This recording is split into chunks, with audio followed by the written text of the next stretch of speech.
But I'm going to set it off with the film called Shelby Oaks. And this is a horror mystery film.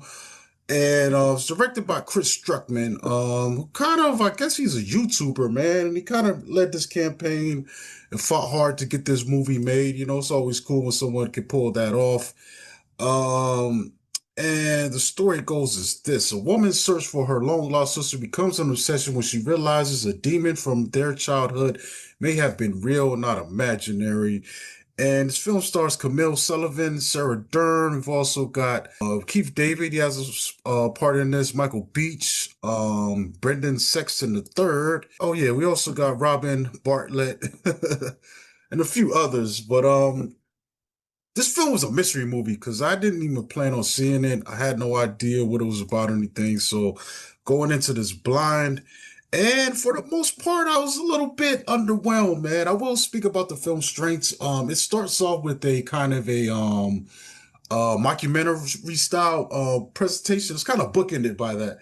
So in the beginning, we get this story. The sister that's missing had become a famous YouTuber that explored haunted places. And there's some kind of cool stuff. They kind of imply like she might have been faking some of this stuff. And then there's one clip that they show where they kind of enter this prison and she's scared like out of her mind, man. And they go into this thing, weird stuff is happening, and she disappears. Her and her crew will disappear and they're just gone, never to be seen for again. So I forgot the time period that passes. It feels like maybe I'm not sure how many years. Maybe it's about 12 years. I could be a little bit wrong on that time scale. So her sister kind of never gave up the search for her, kind of gets clues that she could possibly be still alive, and then it kind of goes on from there. And for the most part, what worked up for me the most was those mockumentary style presentations at the beginning. I kind of thought the film was gonna go completely like that, but then it switches up into the sister kind of investigating it like your typical paranormal investigative film. And there was some cool stuff in here, I will say. This thing is kind of, I think it ran a little bit long, a little bit bloated, and kind of meanders a bit, but there were a couple of cool sequences, involving like some of these encounters with this entity. I thought those were kind of handled real well, but like it was also a film that just started to lose me about halfway through because things were being so drawn out and it was just kind of getting repetitive, and there was a lot of stuff that was just thrown in here. This film feels like it was trying to emulate a lot of different classic films of this nature. It didn't really quite nail its own identity, and also it's kind of interesting too, because when I say bookended, it's not fully bookended, because then this mockumentary thing comes back into play to kind of wrap things up, but then the film goes on a little bit longer from there, as a last ditch effort to, I think for me personally, I think it was just to, make you feel something, you know what I'm saying? And not go out in a total like dud kind of way.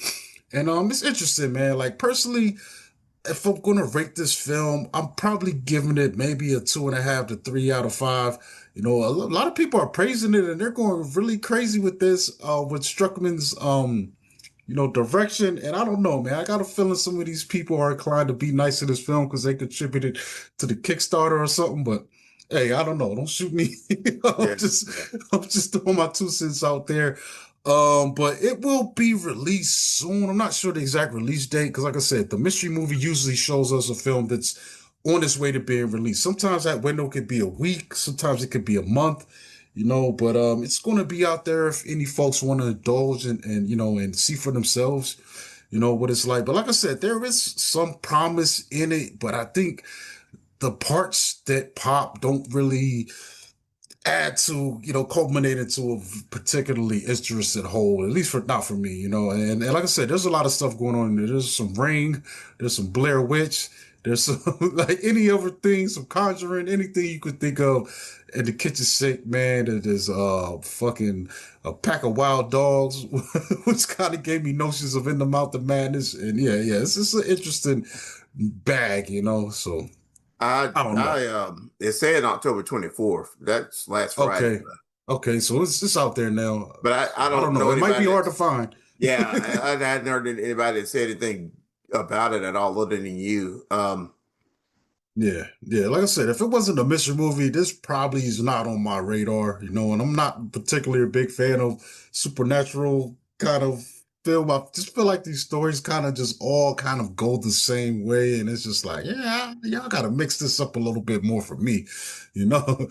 But it's out there, man, if you want to check it out.